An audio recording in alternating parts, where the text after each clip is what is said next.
बिस्मिल्लाहिर्रहमानिर्रहीम। अस्सलाम वालेकुम नाज़रीन, मैं हूं आपका मेज़बान दानिश अंसारी और आप देख रहे हैं मेरा YouTube channel Danish Ansari official. नाज़रीन, आज हम बात करेंगे मलिक महबूब साहब से। आप सबके फेवरेट हैं, मशहूर एस्ट्रोलॉजर हैं। अस्सलाम वालेकुम मलिक साहब, कैसे हैं आप? वालेकुम अस्सलाम। अल्लाह का करम है। आप बताएं दानिश भाई, कैसे हैं आप?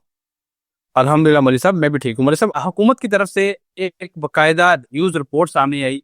तमाम सोशल मीडिया प्लेटफॉर्म, तमाम मेन स्ट्रीम मीडिया पे ये खबर चलाई गई कि खान साहब की सेहत के हवाले से हुकूमत बड़ी सीरियस ले रही है इस मामला को, और हुकूमत ने फैसला किया था कि खान साहब को एक हफ्ते के लिए शिफा इंटरनेशनल हॉस्पिटल में रखा जाएगा। पीटीआई की जो क्यादत थी उसको भी एतमाद में ले लिया गया था, लेकिन बाद में पीटीआई की जो क्यादत है उसने ही बीच में कोई रुकावट डाल दी, जिस वजह से खान साहब को मुंतकिल नहीं किया जा सका।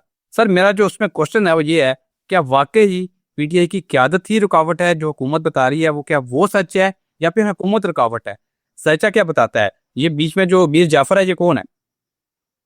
तो शायद से ये बताता है कि ताली दो हाथ से बजती है, एक हाथ से नहीं बजती। तो डेफिनेटली मैंने आपको बहुत दफा बताया है कि खान साहब की पार्टी कोई दूध से धुली हुई नहीं है। पार्टी में बहुत सारे ऐसे लोग हैं जो विकेट की दूसरी तरफ खेल रहे हैं, और इख्तलाफात जैसे मैंने बताया है बहुत अरूज पे आप पढ़ेंगे। जैसे जैसे हम ये आगे बढ़ते जाएंगे, मैंने आपको बताया था फरवरी मार्च पीटीआई के लिए बड़ा डिफिकल्ट होने वाला है। और आप देखें, बिल्कुल सही सलामत सही चल रहे थे, फरवरी तक सब सही था। उसके बाद से फिर इख्तलाफात शुरू हुए, आपस में लड़ रहे हैं, एक दूसरे के ऊपर उंगली उठा रहे हैं, कभी अलीमा खान के ऊपर ला रहे हैं। तो कहने का मकसद है कि ये जो इस वक्त कॉम्बिनेशन है, हुकूमत जरा यूं समझे 70% है इसमें, और 30% जो है आपकी पीटीआई की क्यादत में से मसले मसाइल आ रहे हैं। Okay sir. लास्ट क्वेश्चन करूंगा, उसके बाद प्रोग्राम को वाइंड अप करेंगे। बड़ा इंपॉर्टेंट क्वेश्चन है। अभी आपने इख्तलाफात का जिक्र किया, लेकिन इख्तलाफात सिर्फ पीटीआई में नहीं है, हुकूमत में भी है। हुकूमत की जो इत्तेहादी जमात है, पीपल्स पार्टी, वो पंजाब हुकूमत पे इल्जाम लगा रही है, और पंजाब हुकूमत जो है वो सिंध हुकूमत पे इल्जाम लगा रही है। खास तौर पे जो 12 अरब रुपए का प्राइवेट जेट लिया गया है वज़ीर आला पंजाब के लिए, उसमें बहुत ज्यादा इख्तलाफ सामने आ रहे हैं। आप क्या देख रहे हैं? क्या दोबारा से ये सिलसिला शुरू हो जाएगा कि और हुकूमत को गिराने के लिए पीपल्स पार्टी मैदान में आ जाएगी, या फिर ये सिर्फ आंखों का धोखा है, या ऐसा कुछ नहीं हो रहा? सर, ये आंखों का धोखा तो नहीं है। ये यूं समझे कि ये आखिरी एक जो है ना धक्का लगने वाला है हुकूमत को भी, और झटका भी लगने वाला है बड़ा जोर से। तो जो मामलात हैं मजीद खराब होते हुए दिखेंगे, कोई आसानी की तरफ नहीं जा रहा है, और मुझे लगता है हुकूमत और मसाइल में आ जाएगी। तब आज प्रोग्राम का आगाज जो है वो बड़ी ही गर्मा गर्म और बड़ी खौफनाक किस्म की खबरों से हमें करना पड़ रहा है, और अफसोसनाक भी है ये खबर, क्योंकि रमज़ान का महीना है, माह मुकद्दस है, रहमत व बरकत वाला महीना है। लेकिन फिर भी दुनिया के जो मामला चल रहे हैं वो हमने अपनी ऑडियंस के साथ शेयर तो जरूर करने हैं। आपने एक प्रोडिक्शन की थी, वो मैं उसका क्लिप दिखाना चाहता हूँ नाज़रीन को। नाज़रीन, ये क्लिप ना फरमाएं। 27, 28, पहली, दूसरी, तीसरी मार्च, ये बड़े इंपॉर्टेंट तारीखें हैं। 5 दिन, 27 से लेके 3 मार्च तक, इसके अंदर बड़े बड़े हमले दुनिया में होते हुए आपको दिखाई दे देंगे। जी, तो नाज़रीन, आपने ये क्लिप बनाया था, फरमाया सर के एग्जैक्ट वर्ड से कि 27 फरवरी की डेडलाइन है। 27 फरवरी से 3 मार्च तक का जो वक्त है वो बड़ा खतरनाक हो सकता है। इसमें कोई वाक़यात पेश आ सकते हैं अफगानिस्तान के हवाले से, ईरान के हवाले से, दुनिया में जंगों के हवाले से। और ये सिलसिला आज 26 फरवरी की रात है, और आज ही ये सिलसिला शुरू हो गया। जिस वक्त हम ये प्रोग्राम रिकॉर्ड कर रहे हैं, पाकिस्तान में इस वक्त 26 फरवरी है, और इस रात से ही ये सिलसिला शुरू हुआ है। हुआ ये है कि अफगान तालिबान ने बाकायदा पाकिस्तान के साथ जंग छेड़ दी है, और पाकिस्तान और अफगानिस्तान की सरहद पे अटैक किया गया है भरपूर किस्म का। पाकिस्तान ने सख्त जवाब दिया है इसका, और कई चौकियां तबाह कर दी हैं, और बताया जा रहा है इब्तदाई अपडेट्स के मुताबिक कि उनके सैकड़ों जो फौजी हैं जो बॉर्डर पे तैनात थे, उनको हलाक कर दिया गया है। इसके अलावा पाकिस्तान ने विद इन आवर 1 घंटे के अंदर ही पाकिस्तान ने एक ऑपरेशन शुरू किया है तालिबान के खिलाफ, जिसका नाम ऑपरेशन गजबुल हक रखा गया है, और इसमें पाकिस्तान ने अफगानिस्तान के अंदर अटैक किया है। 22 तालिबान इसमें हलाक हो चुके हैं। सर, आपकी प्रेडिक्शन दुरुस्त साबित हो गई है। आपने तकरीबन 5-6 दिन पहले मेरे साथ जो प्रोग्राम किया था उसमें ये प्रेडिक्शन की थी कि 27 फरवरी डेडलाइन है, 3 मार्च तक का जो वक्त है बड़ा खतरनाक है, जंगें शुरू होंगी। एक नई जंग तो सर शुरू होगी अफगानिस्तान और पाकिस्तान की, लेकिन ये कहाँ जाके खत्म होगी? कितनी बड़ी जंग हो सकती है? पाकिस्तान को क्या कामयाबी मिल सकती है? इस हवाले से आप बताइए। देखिए, अल्लाह करे ये जंग जल्दी खत्म हो जाए, लेकिन ये जो एरिया है ये वेस्ट का एरिया पाकिस्तान से, और वेस्ट में ही, ऑलमोस्ट वेस्ट में ही ईरान भी आता है।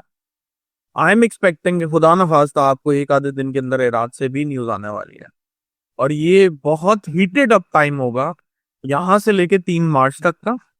मैंने बताया है बहुत सारी वीडियोस में, आपको कंटिन्यूसली बता रहा हूँ और वापस से एक दफा रिपीट कर देता हूँ कि जो पहले एक इक्लिप्स लगा है, सूरज ग्रहण, फिर उसके बाद हमारे पास सैटर्न और नेपट्टून का कंजंक्शन चला है 20 तारीख से 26 तारीख, फिर 23 तारीख को मार्स ने इक्लिप्स पॉइंट पे ऊपर से ट्रांजिट किया, और फिर जो है 3 मार्च को exactly lunar blood moon Eclipse कहा जाए या लूनर इक्लिप्स कहा जाए, एक ही बात है। लूनर इक्लिप्स डिफरेंट होता है, ब्लड मून वो उसमें मार्स की भी एक तरह से यूं समझें कि कुछ एलिमेंट आ जाते हैं, तो इतना घबराने की बात नहीं है, होता है। लेकिन बैक टू बैक इतने सारे कंजंक्शन ट्रांजिशन, ये जो है डेफिनेटली दुनिया में एक टेंशन का और डिप्रेशन का माहौल डेफिनेटली क्रिएट करने वाला है। और जैसे मैंने आपको पहले भी कहा था कि ईरान और अमेरिका की अगर जंग स्टार्ट हो गई तो मामलात बहुत ज्यादा संगीन हो जाएंगे, पाकिस्तान में नहीं बल्कि पूरी दुनिया में हो जाएंगे। और पाकिस्तान के लिए स्पेशली ये टाइम, जैसे मैंने पहले भी कहा है, इंडिया और अफगानिस्तान से बहुत ज्यादा खतरात लाहिक हैं। Inside the country man made war जैसे ये हो गई है, मैन मेड डिजास्टर भी हो जाते हैं, जैसे खुद कुछ हमले। खुदा ना खास्ता इस 5 दिनों के अंदर दुनिया में खुदा न खास्ता कुदरती आफात भी आपको नजर आ सकती है, जैसे जलजले, सुनामी, वेदर का आउटस्टैंडिंग एकदम से बारिशों का स्पेल शुरू हो जाना, एकदम से वाटर एलिमेंट उसकी वजह से बहुत एक्टिव है, इसकी वजह से ये सब चीजें हो रही हैं। तो वाटर एलिमेंट जो ज्यादा एक्टिव होगा उसकी वजह से कुदरती आफात में पानी से रिलेटेड कोई न्यूज मिल सकती है। एक बात मैंने आपको पहले भी बताई थी, ये जंग की वजह से जो वाटर एलिमेंट है उसमें जो आता है वो ऑयल आता है, ऑयल के प्राइस बहुत ज्यादा शूट अप करेंगे, जिसकी वजह से दुनिया में एक तरह से ये रिसेशन शुरू हो जाएगा, ऑयल की किल्लत होगी, और फिर उसकी वजह से जो फाइनेंशियल डिप्रेशन है उसमें फर्क आएगा। मार्केट और स्टॉक्स की बात करें तो उसमें भी बहुत ज्यादा वॉलेटिलिटी होगी, स्टॉक क्रैश कर सकते हैं। बराए मेहरबानी जो भी हमारे व्यूअर्स हैं, बहुत एहतियात से अक्लमंदी से स्टॉक्स वगैरह में जो भी ट्रेड करनी है आप करें। Okay sir. अच्छा सर, अभी आपने ईरान और ऑयल की बात की कि ऑयल की प्राइसेस भी जो है वो बढ़ सकती हैं, उसमें मसाइल आ सकते हैं, स्टॉक मार्केट का आपने जिक्र किया, इस पर भी बात कर लेते हैं। लेकिन एक क्वेश्चन है सर, वो मैं पहले आपसे पूछ लूँ, फॉलो क्वेश्चन है अफगानिस्तान से मुतालिक। अफगानिस्तान पे सर पाकिस्तान ने जो अटैक किया है, हमने देखा है लाजमन उसका रद्द-ए-अमल जरूर आता है। पाकिस्तान के अंदर जो उनकी गुरीरा फोर्सेस काम कर रही हैं, दहशतगर्दी फैला रही हैं, उनका रद्द-ए-अमल लाजमन आता है। आप क्या देख रहे हैं उनकी तरफ से, खुदा ना खास्ता कितना बड़ा रद्द-ए-अमल हो सकता है, और क्या पाकिस्तान इस पे काबू पा लेगा, हमारी आर्मी इस पे काबू पा लेगी?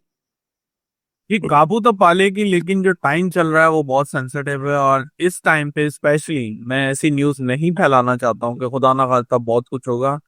अल्लाह से दुआ करें ये जो नुकसान पहुंचाना चाहते हैं मुल्क में वो गर्क हों और हम लोग इनसे निजात पाएं, लेकिन डेंजर है। मैं आपको पहले से बताऊं, मामलात इतने आसान है नहीं जितने नजर आ रहे हैं। Okay sir. अच्छा सर, इस हवाले से अफगानिस्तान के हवाले से एक और क्वेश्चन कर लेता हूँ।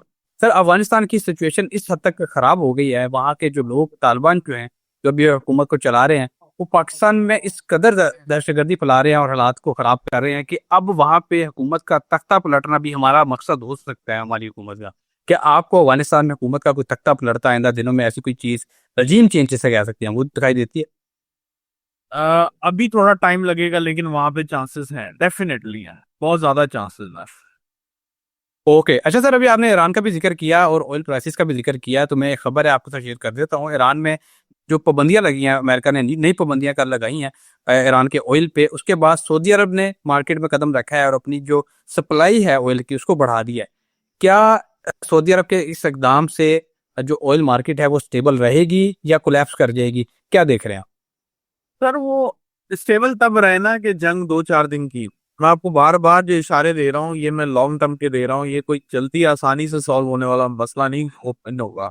ये मसला काफी लॉन्ग टर्म के लिए चलेगा और काफी लिंगर ऑन हो जाएगा, जिसकी वजह से पूरा मिडिल ईस्ट डिस्टर्ब होगा। मिडिल ईस्ट में सऊदी अरब आता है डेफिनेटली, और इनको ये सब चीजों के इंफॉर्मेशन, इनसाइड इंफॉर्मेशन इनको बहुत ज्यादा होती है। मैं तो सितारों के हिसाब से बता रहा हूँ, लेकिन इनसाइड इंफॉर्मेशन के हिसाब से डेफिनेटली ये लोग इकदाम उठा रहे हैं।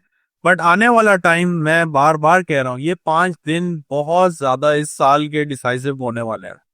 इस साल का जो मकसद मतलब जो बुनियाद है ना, ये 5 दिन डिसाइड करेंगे। क्या क्या खुदा खास्ता ये पूरा साल हम जंगों में रहेंगे या हम इस मसले से निकल जाएंगे। ओके ओके सर, बहुत शुक्रिया सर, आपने अपने कीमती वक्त में से कुछ वक्त निकाला और अपनी जबरदस्त प्रेडिक्शन हमारे साथ शेयर की। इंशाल्लाह हम नेक्स्ट प्रोग्राम में ऐसे ही दिलचस्प टॉपिक के साथ दोबारा पेश होंगे। अगली वीडियो तक के लिए मुझे और मलिक महमूद साहब को इजाजत दीजिए। अल्लाह।